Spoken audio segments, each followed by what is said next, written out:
Friends, Indian ఎకానమీకి సంబంధించి practice bits very important. సుస్థిరాభివృద్ధి లక్ష్యం 2 సాధనలో గోవా ప్రథమ స్థానంలో ఉండగా జార్ఖండ్ చివరి స్థానంలో ఉంది. ఆరోగ్య కుటుంబ సంక్షేమ మంత్రిత్వ శాఖ నిర్వహించిన సమగ్ర జాతీయ పోషక సర్వే నివేదిక 2018 ప్రకారం 5 సంవత్సరాలలోపు ఉన్న పిల్లల్లో ఎదుగుదల లోపం ఉన్నవారు 34.7% మంది ఉన్నారు. 2025 సంవత్సరానికి స్థూల దేశీయోత్పత్తిలో ప్రజా ఆరోగ్యంపై చేసే వ్యయాన్ని 2.5% పెంచాలని లక్ష్యంగా పెట్టుకున్నారు. 2017 సంవత్సరం నాటికి దేశంలో మాతృ మరణాల సంఖ్య ప్రతి 1,00,000 సజీవ జననాలకు 122గా ఉంది. జాతీయ ఆరోగ్య విధానం 2017 ప్రకారం మాతృ మరణాల సంఖ్య 100 కంటే తక్కువ ఉండాలి అనే లక్ష్యాన్ని ఇప్పటికే 11 రాష్ట్రాలు సాధించాయి. Very important. కేరళ, మహారాష్ట్ర, తమిళనాడు రాష్ట్రాల్లో మాతృ మరణాలు ప్రతి 1,00,000 సజీవ జననాలకు 70 కంటే తక్కువ ఉన్నాయి. హెచ్ఐవి రోగులను కలిగి ఉన్న వారిలో భారత్ ప్రపంచంలోనే 3వ స్థానంలో ఉంది. ప్రతి 1,00,000 సజీవ జననాలకు అధికంగా మాతృ మరణాలను కలిగి ఉన్న రాష్ట్రం అస్సోం. సంస్థాగత ప్రసవాలలో సంపూర్ణ లక్ష్యాన్ని సాధించే కేంద్రపాలిత ప్రాంతాలు చండీగఢ్, పుదుచ్చేరి. నిర్బంధ విద్యా హక్కు చట్టం 2009 ప్రకారం 6 నుంచి 14 సంవత్సరాల మధ్య పిల్లలకు తప్పనిసరిగా విద్యను అందించాలి. దేశంలో 54.7% సంస్థాగత ప్రసవాలు సంభవిస్తున్నాయి. చట్టం సంవత్సరంకు సంబంధించి వరకట్న నిషేధ చట్టం 1961లో రావడం జరిగింది. గృహహింస రక్షణ చట్టం 2005, పని ప్రదేశాలలో లైంగిక వేధింపుల నిరోధక చట్టం 2013, బాల్య వివాహాల నిరోధక చట్టం 2006. శ్రామిక శక్తి భాగస్వామ్య రేటులో మహిళల వాటాను అధికంగా కలిగి ఉన్న రాష్ట్రం హిమాచల్ ప్రదేశ్. జాతీయ గ్రామీణ తాగునీటి కార్యక్రమం కింద ప్రస్తుతం 81% గ్రామీణ ఆవాసాలకు రోజుకు తలసరి 40 లీటర్ల తాగునీరు అందిస్తున్నారు. నాణ్యమైన తాగునీరు సరఫరాలో సిక్కిం రాష్ట్రం ప్రథమ స్థానంలో ఉంది. 5వ ప్రణాళిక 20 సూత్రాల కార్యక్రమం జరిగింది. 6వ ప్రణాళికలో భూమి లేని వారికి ఉపాధి హామీ పథకం తీసుకురావడం జరిగింది. 10వ ప్రణాళికలో జన్యూరామ్. 8వ ప్రణాళిక నుండి భారత ప్రణాళికలు సూచనాత్మకమైనవి. 1966-69 కాలాన్ని ప్రణాళిక విరామంగా పేర్కొంటారు. ప్రిన్సిపల్స్ ఆఫ్ ప్లానింగ్ లోక్నాథ్ రచించారు. ఇప్పటి వరకు అనుకున్న లక్ష్యం కంటే ఎక్కువ వృద్ధిని సాధించిన ప్రణాళికలు 1, 5, 6, 7, 8 ప్రణాళికలు.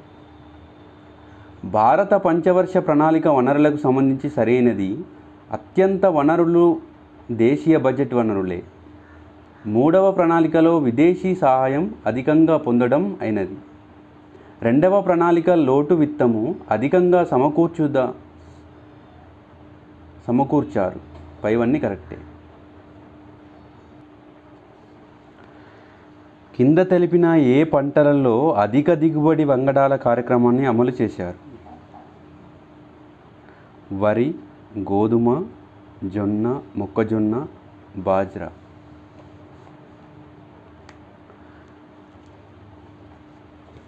హరిత విప్లవం తూర్పు భారత్కు విస్తరించలేదు.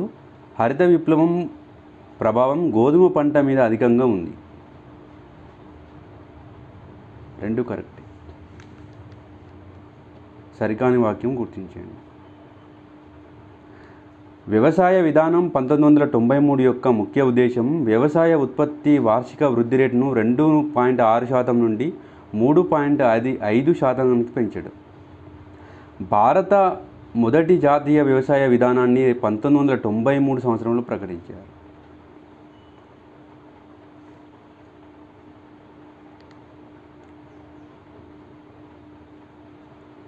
ఎంఎస్ స్వామినాథన్ అధ్యక్షతన నియమించిన జాతీయ రైతు కమిషన్ 2004 సిఫార్సుల మేరకు భారత ప్రభుత్వం ఏ సంవత్సరాన్ని వ్యవసాయ పునరుద్ధరణ సంవత్సరంగా ప్రకటించింది? 2006, 2007.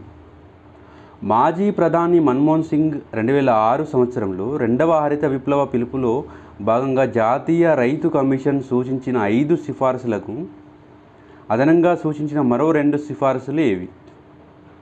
Very important. పశు సంపద ఉత్పాదకత పెంపుకు విజ్ఞాన శాస్త్ర వినియోగం, విత్తనాల వృద్ధికి విజ్ఞాన శాస్త్రం, జీవ సాంకేతిక శాస్త్ర వినియోగం.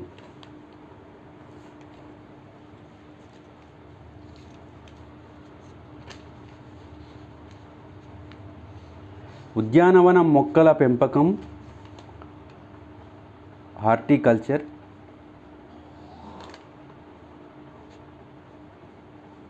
తేనెటీగల పెంపకం,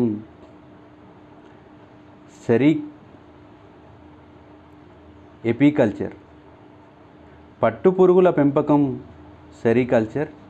చేపలు రొయ్యల పెంపకం, ఆక్వాకల్చర్. సరికాని వాక్యం. భారత్లో ఆహార ధాన్యాల ఉత్పత్తిని 210 మిలియన్ టన్నుల నుండి 420 మిలియన్ టన్నులకు పెంచడానికి ఎవర్ గ్రీన్ రివల్యూషన్ ప్రారంభించాలని జాతీయ వ్యవసాయ కమిషన్ సిఫారసు చేసింది. 2021-22 సంవత్సరానికి నాటికి భారత్లో పాల ఉత్పత్తి 221.6 మిలియన్ టన్నులకు చేరింది. 2020-21 సంవత్సరంలో పాల ఉత్పత్తి 209.96 మిలియన్ టన్నులు ఉంది.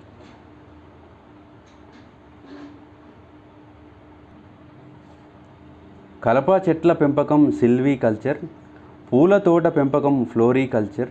ద్రాక్ష తోటల పెంపకం, విటికల్చర్. బంగాళదుంపల ఉత్పత్తి, గుండ్రటి విప్లవం. పాల ఉత్పత్తి, శ్వేత విప్లవం. సుగంధ ద్రవ్యాల ఉత్పత్తి, గోధుమ రంగు బ్రౌన్ విప్లవం. చేపల ఉత్పత్తి, నీలి విప్లవం. అంశం సంబంధిత విప్లవం. టొమాటో లేదా మాంసం ఉత్పత్తి, వెండి ఎరుపు విప్లవం. చమురు ఉత్పత్తికి సంబంధించి నలుపు విప్లవం. పండ్ల ఉత్పత్తి, బంగారు విప్లవం. కోడిగుడ్ల ఉత్పత్తి, వెండి విప్లవం. ప్రస్తుతం భారత్లో నీటి వనరుల లభ్యత ఆధారంగా సరి అయిన అవరోహణ క్రమం గుర్తించండి. బావులు, కాలువలు, ఇతర వనరులు, చెరువులు. నీటి వనరు సేద్య భూమి శాతం. కాలువలు 24%, బావులు 62.3%, చెరువులు 2.7%, ఇతర వనరులు 11.7%. Please subscribe to Telangana Pratibha YouTube channel friends.